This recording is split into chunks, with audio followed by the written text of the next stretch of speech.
Bismillahirrahmanirrahim. Assalamu alaikum. Welcome to the program. Yes, it's another episode of Perspective with me, Julie Ali, and we're going to be talking to an author.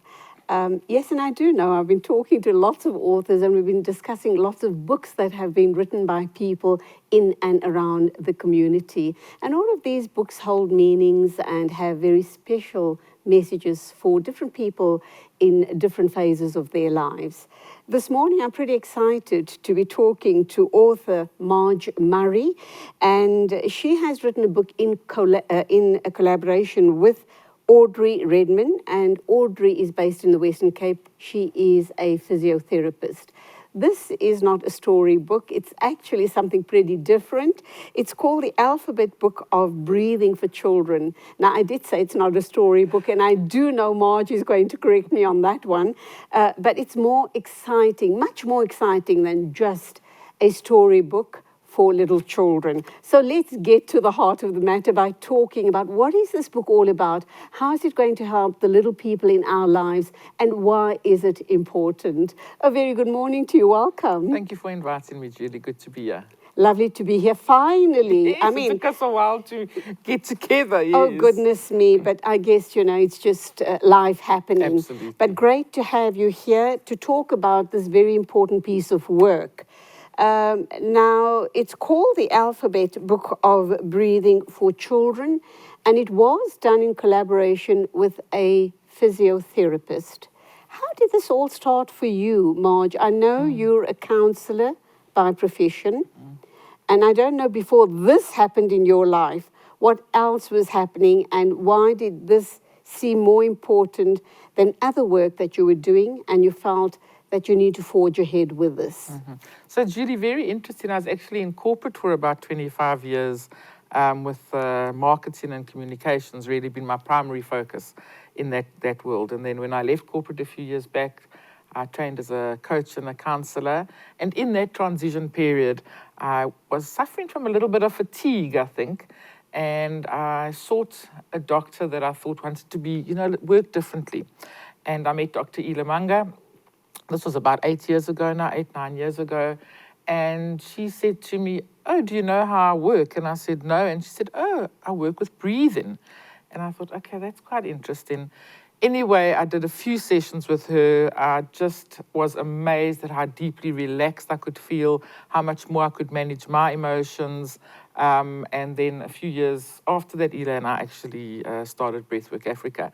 So that's how I came from corporate to counselling to being fully involved in breathwork, conscious breathing. And then a few years into my breathing journey, I had a mom come to me to say, her young child, 7-year-old daughter, is on anti-anxiety medication.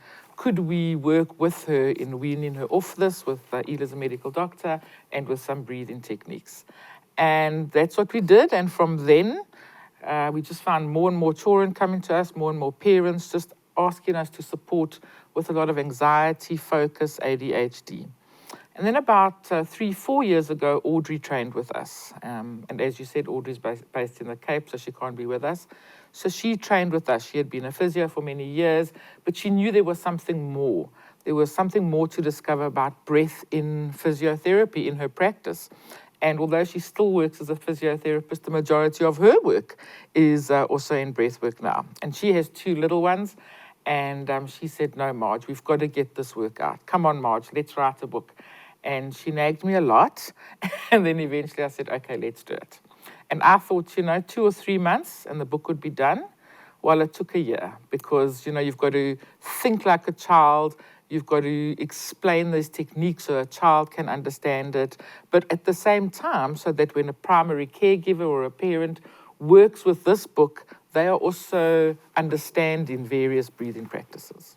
So, in my introduction, I said this is not a storybook for children, and I think I'm quite wrong because when I look at the illustration, it is so eye catching, very especially for children. So, let me hold it up to the camera and let's hope you can see that. And we will send some pictures, further overlays for this. So, I am wrong, am I not, when I say it's not your normal storybook? Because what's very interesting here, as I page through it, I see something called numbers breathing, and then hummingbee breath and bunny breath, which obviously kids are very excited about. Giraffe breath, so dolphin breath, and it's very beautifully illustrated. So, it's probably not a normal storybook, but it is a storybook of life. Little ones battle with a lot of emotions, they have thoughts, they're just little humans. So they aren't able to understand or process a lot of what is going on for them like we would. And even as adults, sometimes we struggle with that. And really, the main goal for young people, children, is to be able to develop the skill of self-regulation. And conscious breathing has a lot to do with self-regulation. And this is really what this book about. So it is a bit of a storybook, but more a storybook about how to support young kids in their daily life, whether it's at home or in friendships or at school. And so it also enables children to build a skill set of breathing techniques. And it's not only for kids, because we've had a lot of feedback from parents and adults saying that this has made it so much easier for them to understand breathing. And most of all, has to be fun. So Audrey and I just fundamentally believe in all of our engagements with children, it must be fun, because that's the way they learn. So, Marj, let me ask you then the all-important question. If breathing, which we take for granted, we take this so for granted that you don't even apply your mind to it unless you're down with a cold, a bad cold, and pneumonia, for example, then you realize just how important it is to breathe properly and correctly so that you can heal quicker. So when we talk about breathing, which we, as I've indicated, take for granted, how do you kind of explain to a 3-year-old? I mean, you want them to breathe properly, correctly, and if they get it right, hopefully they do get it right. Is this a skill that's going to stay with them for the rest of their lives? I'm talking a 3-year-old, for example. Julie, I love that you said breathing is something that we just don't take notice of. So we take about 22,000 breaths a day. Sure. And really, how many of those do we notice? Probably maybe 3 or 4. We start to notice them when we've got perhaps long COVID, when we are feeling anxious, when we're having a panic attack, when we've got a cold or pneumonia. And the respiratory system is the most amazing thing because it just functions automatically. But the interesting thing, it's the only system in our body that we can consciously override. So, we may be having palpitations, our heart may be beating fast. We can't say to our heart, please slow down, please slow down, please slow down. That actually may make it beat faster. But what we can do is we can change how we breathe to slow our heart down. And so at our age, we've got a lot of layers to unravel and undo. We've got bad breathing patterns, that we need to correct, and we're not probably breathing optimally. But imagine working with a 3-year-old, that their breathing is optimal from that age, so that they don't have the tension in their system, that they're not breathing high up in their chest, that they're not breathing through their mouth. Just very simple pillars of optimal breathing. And, we don't necessarily sit the child down and say, okay, please breathe through your nose. We engage them in a fun way with all of these techniques, some of which are in here. And that is the way their body remembers and their body learns. And children probably most of the time are breathing optimally or correctly. It's really as we get older where things start to become a bit constricted. So, for example, take a child when they're going to school, so 5, 6, 7 years old. They will then be sitting in a desk, and they will be sitting in that desk for the next 12 years. And that desk probably only changes sizes 3 times, despite the fact that these kids are growing at rapid rates. And so the breathing mechanism, the diaphragm, the ribs, the back, may become tightened. This can be from trauma, accidents, operations, etc. But if you instill in this in them in a fun way, that skill will be there for life, and that will reduce their anxiety, it'll improve their focus, it'll give them access to creativity and joy. And this is why Audrey and I are so passionate about this, and Breathwork Africa, in that if we can work with kids to support them at such a young age, to wire their neural pathways together differently, and to have something to go to that is always with you. You know, you don't have to go to the gym to do this, you don't have to sit on the yoga mat, your breath goes where you go. Absolutely. So what you're saying now makes so much of common sense. Should this not be taught at schools? Oh, Julie, that is our greatest desire. It's our greatest desire to have this in the education system, to have this in the health system. And schools are opening up to it. So we've been training teachers, we've been working in classrooms, we have an offering called Calm in the Classroom to support the child and the teacher. The teacher needs support as well. But if this could become part of the curriculum, we honestly believe that our next generation will engage with themselves differently, with life differently, with their peers differently, with the world differently. And, you know, in the world that we live in, which is often unsafe and insecure and frightening, we want to be able to empower children to tap into this, to feel safe within their body, to know that they've always got this to go to despite what is happening around them. Okay, let's talk about the role physiotherapy plays. I think we've just got about a minute or two left in this segment, but let me leave you with one or two questions and you can respond right after the ad break. I'm fascinated by the role of physiotherapy and breathing. That sounds like an amazing collaboration. But let's also look at occupational therapy. Does that play a role as far as breathing and teaching children to breathe correctly? So let's look at all of those disciplines and see how maybe after this interview you can explore other avenues further as well. Absolutely. Okay, we're going for our first ad break. I am talking with Marj Murray, and we're talking about the alphabet book of breathing for children. Please don't go away. She's going to be with us for the rest of the hour, and there's just so much to cover. So we do value your company.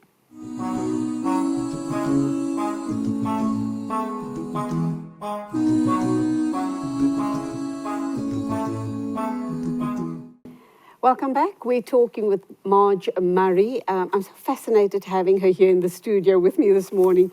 We're talking about the alphabet book of breathing for children, and something you and I, all of us in fact, take for granted, and that is breathing. Marj has been telling me off air that if we get this technique right from the age of 3, we're set for life. And we're going to ask her what exactly she means by that. So my first question before the ad break, and that was regarding other health modalities or healthcare practitioners like occupational therapists, for example, sports physicians, sports people. How do they all impact on this very important,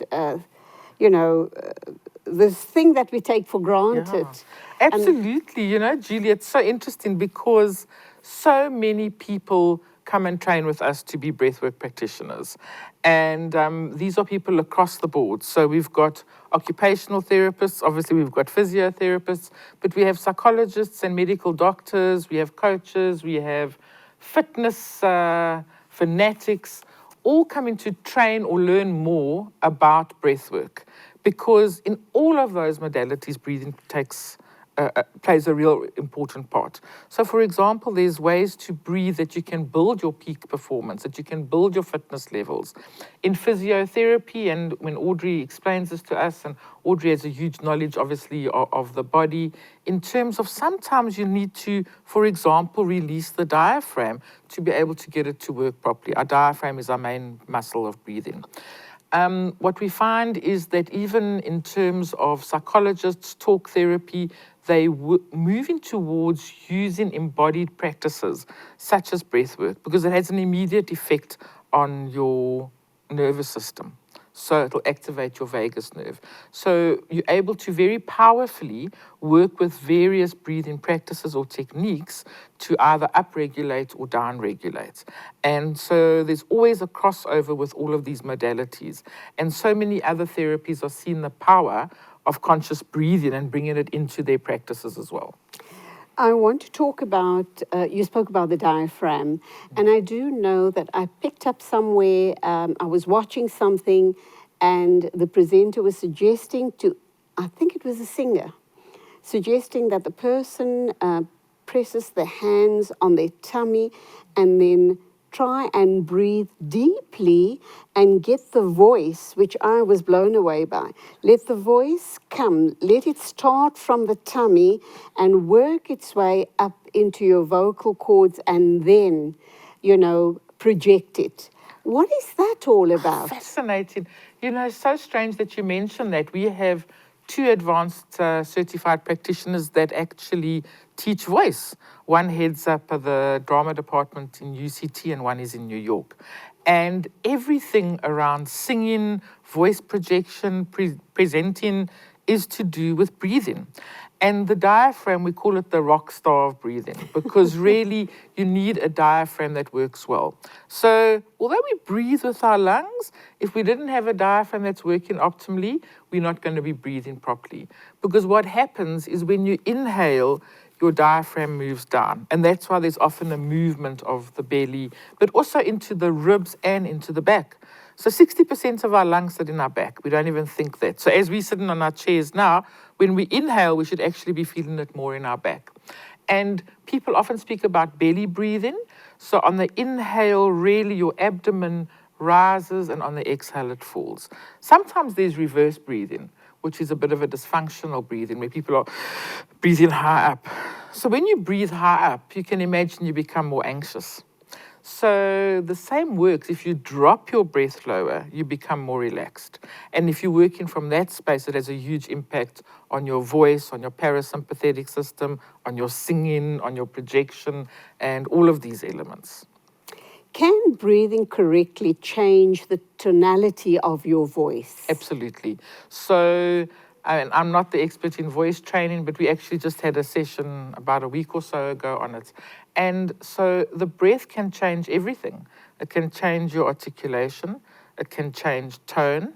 It can change volume. Wow. So all of these aspects have a huge, huge impact on voice, performance, health, mental health, physical health, everything around bringing attention and intention to something that we just take for granted. You have a term that I've picked up while I was reading on breath work, and it's called humanitarian, spelled P-Peter-N-E-U, pneumonia. I'm thinking lungs, obviously. Talk to us about this word. Yes, so humanity is really our foundation principles of how we work within Breathwork Africa and how we train practitioners. So humanity comes from 2 words, pneuma, which is the Greek word for breath, spirit, and humanity. And for us, our really founding philosophy is about using the threads of humanity, of which we have 7, to support a healing environment. So we fundamentally believe that the healing environment is within us and that we need to work with that to provide a proper space for this healing to take place. And our threads of humanity are really around things like safety. How do we create safety for ourselves and for the other?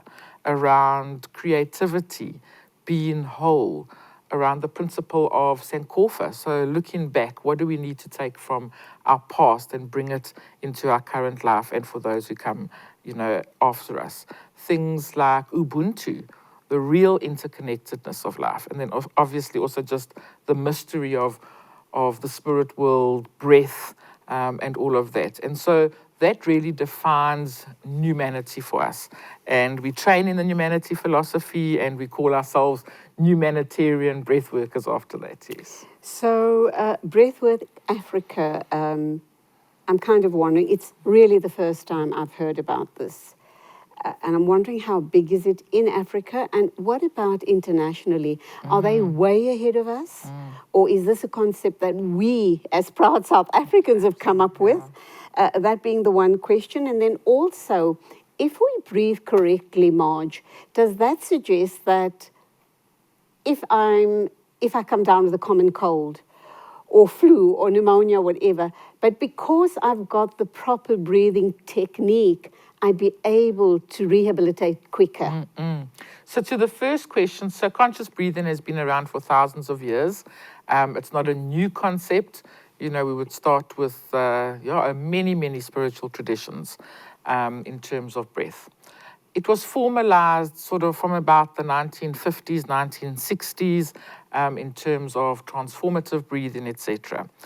And it's all over the world, really. But as Breathwork Africa, we believe that we have something to offer because of the deep wisdom that lives on the continent and sharing Indigenous practices and how that connects with breath. And so Breathwork Africa officially started about 6 years ago. And, it was just a small group of people, but that community grew. And then COVID really gave us an opportunity to connect internationally. Wow. Because it was also a respiratory disease and people were becoming afraid and people were realizing, oh my goodness, my breathing isn't that great and what is happening. And so that really gave us an opportunity to connect with many people overseas. And so we have practitioners in 20 countries around the world now.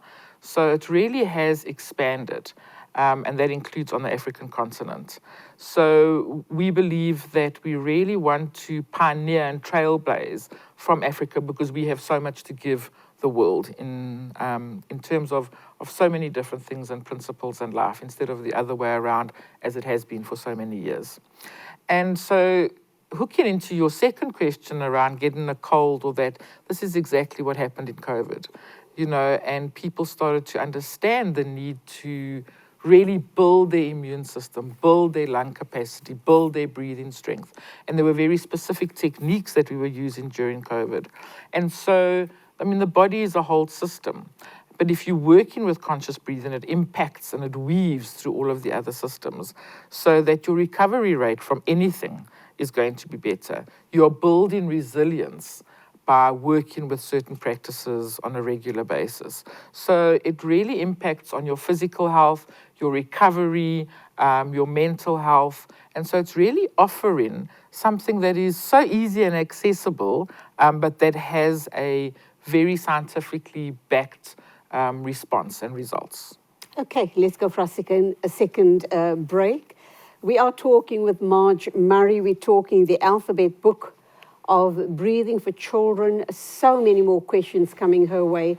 We're going to ask her about smoking, how that impacts on someone who's done these breathing exercises, understands the importance of it, but then in their teen years goes and experiments with cigarettes and gets hooked on cigarettes for life, and what does that do with their breathing? We also need to explore our environment. How's that impacting on our breathing techniques, and so much more. Please stay with us.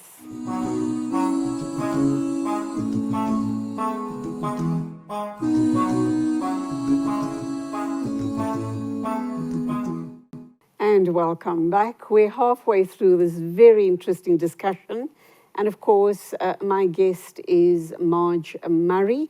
We're talking about the alphabet book of breathing for children, but it's not only for children, it's for you and I as well. It's for everybody. In fact, as I was speaking just now, I kind of noticed I was a bit short of breath, which indicates that I need to go on a breathing session as well. I need to learn the art of breathing so that I don't kind of stumble at the end of my sentence. Does that make sense, Marj? Absolutely, you've hit the nail on the head there, Julie. Yeah, it's about building that capacity and understanding. So on my exhale, I will be speaking. And how do we work with our own breath intelligence and what it's telling us? And how do we support that breath intelligence? And things like that, very much about how breath connects with speech. Is it a problem? Because I noticed this situation with my mom-in-law. She's passed on subsequently, may she rest in peace. But I noticed in the later years of her life, when she was engaging with us, the last 2 or 3 words of her sentence was either she either didn't complete it or she just kind of stopped. And that to me is now suggesting, now that I'm hearing about breath work, that maybe because she wasn't breathing correctly, she couldn't complete a sentence. And is this a problem with older people? So it's interesting, that question, because I worked with some seniors a while back. And so as you get older, obviously your bones become a bit more frail, your capacity decreases in terms of your breathing ability. So it's quite natural that as we get older, everything really starts the process of transitioning.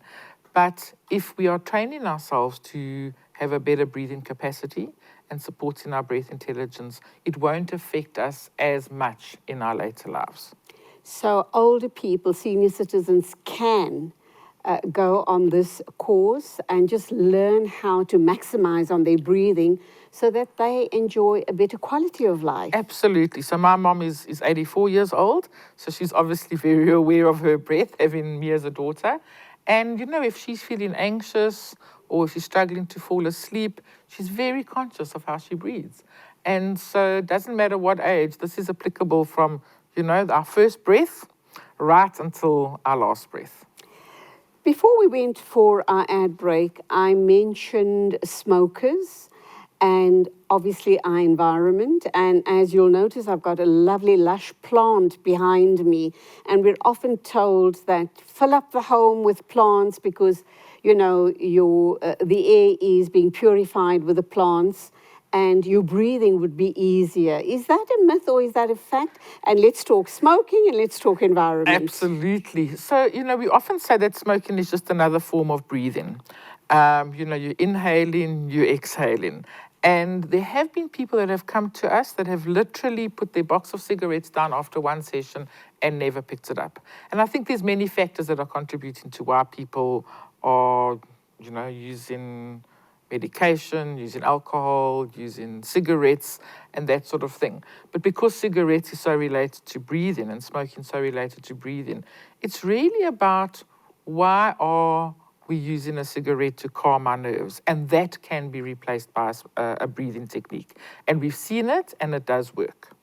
In terms of environment, so true. So not all of the air around the world is the same quality. And that really does speak to inequality around the world. So it may be more difficult, or the impact of what you're taking in may be affecting your lungs. But 100% around bringing plants in. They're a reflection of us. We are breathing them and they are breathing us. And not only does having them in our environment assist with perhaps the breath exchange, but it also is a reflection of us, and it helps to calm our nervous system. And of course, the color green is very calming. Absolutely. So that too, really helps in calming us down and creating a very serene environment for us all. If we've taught a 3-year-old child the art of breathing, is this a skill that he or she is going to use for the rest of their lives? Or from time to time, do you believe that a refresher would do them, will just enhance the technique for them? So the younger it's taught, the more it is embedded. So, if you think of when you're 40 or 50 and you're learning this, it's quite different and unfamiliar to how perhaps we've been breathing for many years. If a young child is doing this from the age of 2, 3, 4, it becomes embedded in their system. So their body automatically knows how to breathe properly. So it's much easier. But it is a daily practice. So like anything we do, brushing our teeth, if we have to practice a musical piece, it really does improve with practice, and it builds our system, and as I said earlier, our resilience. And it's not about, sitting down and doing this for 20 minutes or teaching the child something. It's about supporting us in everything else that we do. And Breathwork Africa really supports this. It's not another to-do. Kids nowadays have such huge schedules. You don't want them to do something else, but you want breathing and perhaps a technique or two to support them through what they're doing. For example, exams. And that's what's important. And it's the same with adults. You don't have to have an hour of breath practice in the morning, an hour in the evening, but perhaps when you having a cup of coffee, smelling that coffee is part of practicing breathing. So all of these elements that we can actually work into our day.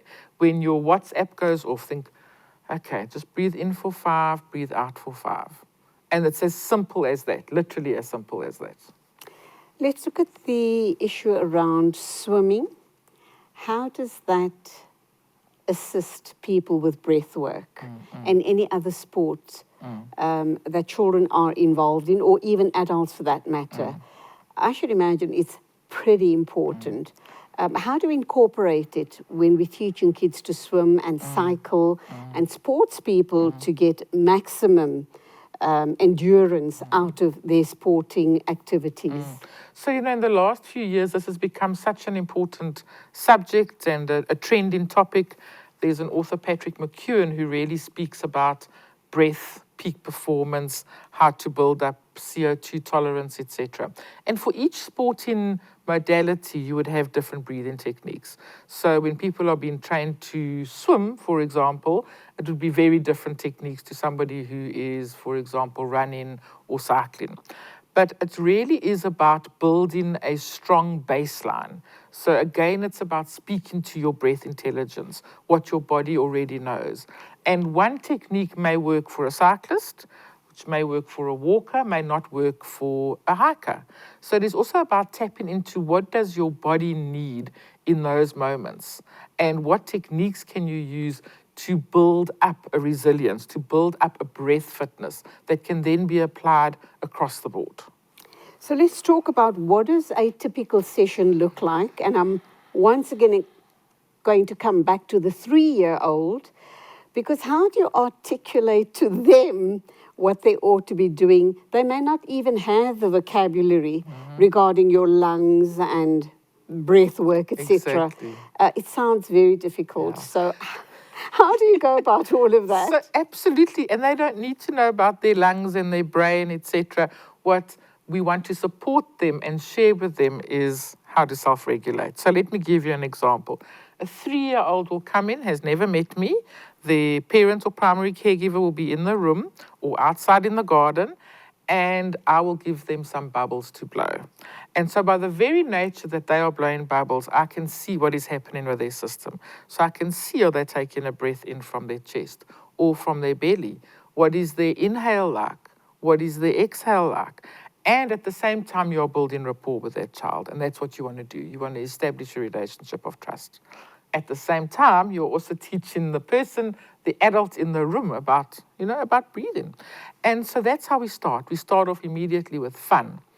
And then I would say something, for example, so what makes you happy? And the little one would say, my dog.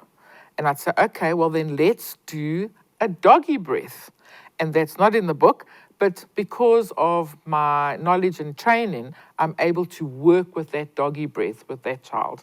And then I may say, so if you're feeling tired, then you can do the doggy breath. And it's really about understanding what is happening on the inhale and what is happening on the exhale. I can also say to them, so do you get a little bit nervous sometimes, or are you scared sometimes? And there will always be a time in a child's life when they're fearful. Then I'll teach them the bunny breath. And I'll say, well, the bunny breath you can use when you're scared. And then we do the bunny breath together. The bunny breath is in the book. And so they love that. So it's really about tapping into what their need is. And it's the same for teenagers. Often people say, oh, teenagers, they don't want to know about breathing and that, and they need it the most. Exactly, they do. But tap into how it's going to help them. So, for example, during exams. Can I ask you to hold that example? Sure. We'll take it right after the break. Time flies when you're having fun, and I am having lots of fun and learning in the process as well. And these are techniques that we all have to start exercising. It's breath work, and it just gives you a better quality of life. We'll be back with you in our final segment right here on Perspective. Please stay with us.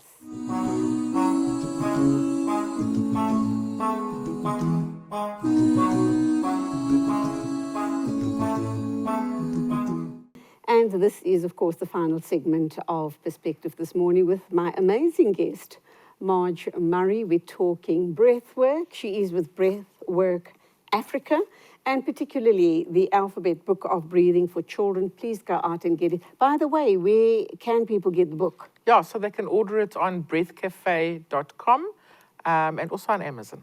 Okay, there you go, breathcafe.com and on Amazon. And I see the cover of the book is on screen whilst I'm speaking with Marj. So great stuff.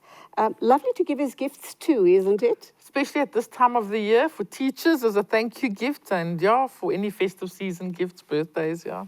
Okay, let's talk. You were talking about teens, so here's where we come in and talk about the toolkit for teenagers. And we know what teenagers are going through at this time, this particular time of their life. They busy experimenting with all weird and wonderful things. And I'm kind of wondering, are they really interested in breath work?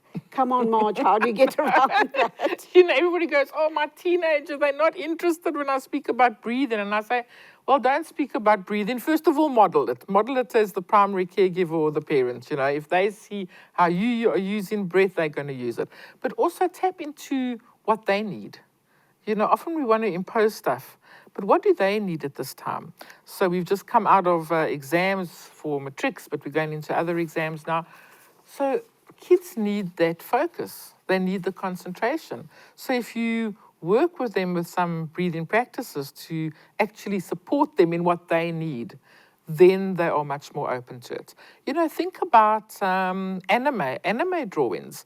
You know, work with the child on anime breaths. So be creative, whether it's with teenagers or with kids, but always work to what their need is, because maybe their need is a little bit different. You know, maybe they have some confidence issues. How do we work with breath with them in terms of building their confidence? So really tapping into what they need. Okay, let's come to the more serious stuff as far as breath work is concerned. Issues around children, problem children, or children who have particular medical conditions like, I suppose, epilepsy, or children with anger issues, or children, you know, there's just a whole host of different conditions where children sometimes have to be calmed down. I've been in a situation where a mom had to go and hug the child from behind, hold very tightly onto the child and rock the child very gently and whisper in his ears. I didn't stick around to find out what went down there, what was the child's condition, but I'm sure you'd be able to elaborate for us what was going on there and what was the rocking motion that you was doing. Was there breath work happening there as well? And then I also particularly want to look at children with anger issues, children and adults, because this seems to be a pandemic in the modern world. Anger is a huge issue, and I think we need to start addressing it in a big way. And I should imagine breath work might be one of the steps to getting that into action. You know, I think it's so important what you've raised there, Julie, you know, and there are medical conditions, there's psychological conditions. We work with neurodiverse children and adults. It really is about supporting the whole system. And it's not necessarily that one thing would work, but it's about, again, tapping into their inner wholeness. And I think that's very important for us at Breathwork Africa. You know, you see a person as completely whole. And so, for example, in the instance that you were just speaking about, rocking would be a very soothing mechanism. And often what we need to do as adults is we need to breathe with the child. You know, if a child is in a fit of anger or deep grief, we need to breathe with them. And I think that's what is so important. And there are techniques that, for example, really help with anger, help with rage, help with releasing that out of our system instead of suppressing it. You know, any toxic emotion, any emotion that is suppressed is toxic. And that is for adults and children. And part of this conscious breathing is to be able to support children and adults to feel their emotions and then free it. So it's very important for children to feel that emotion, but then free it in a very constructive and healthy manner, exactly the same as with adults.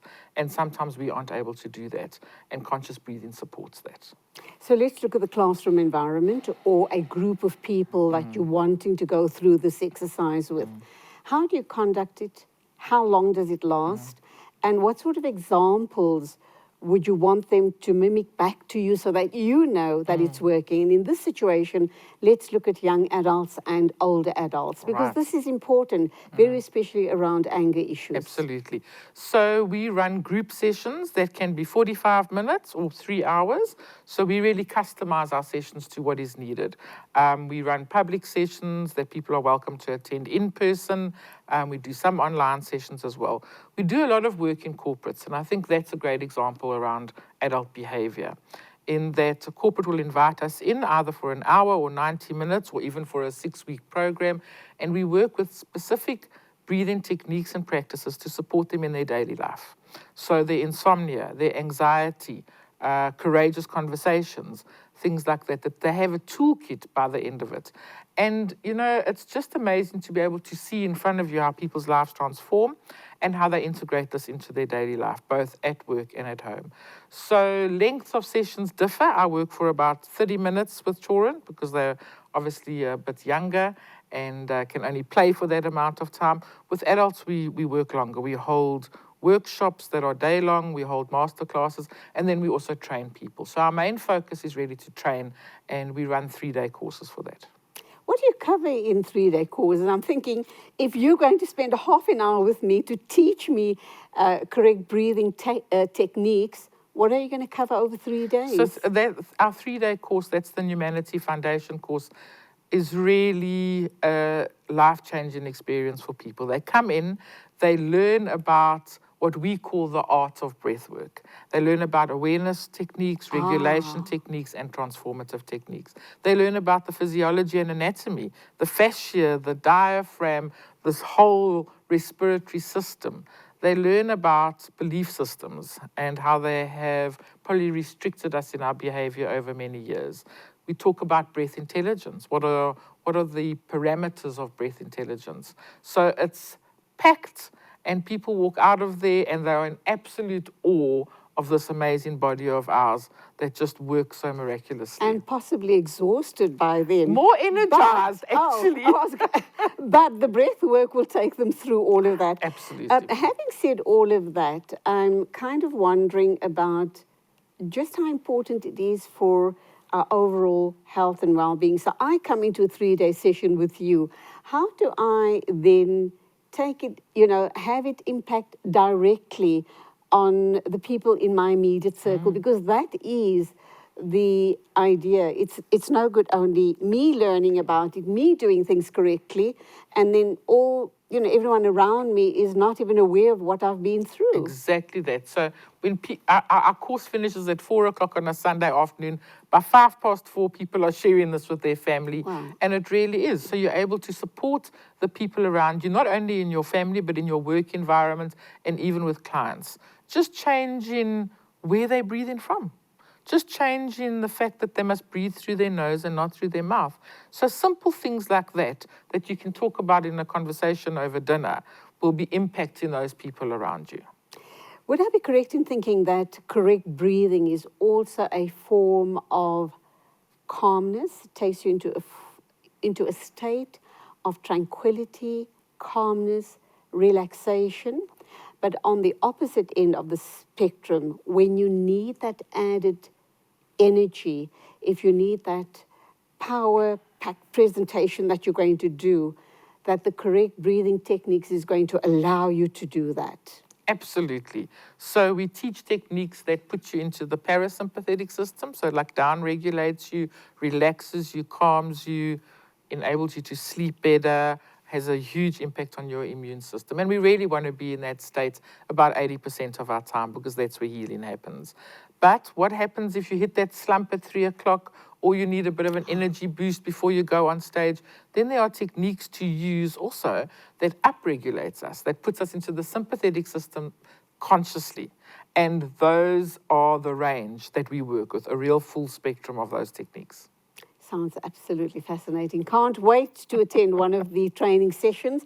And that's where we're going to have to leave it today. I'll give you a minute to wrap up on this amazing thing that we take for granted, and that is the simple art of breathing and breath work. Yes, so thank you so much, Julie. And all I want to do is just encourage people to first and foremost just become aware of their breath.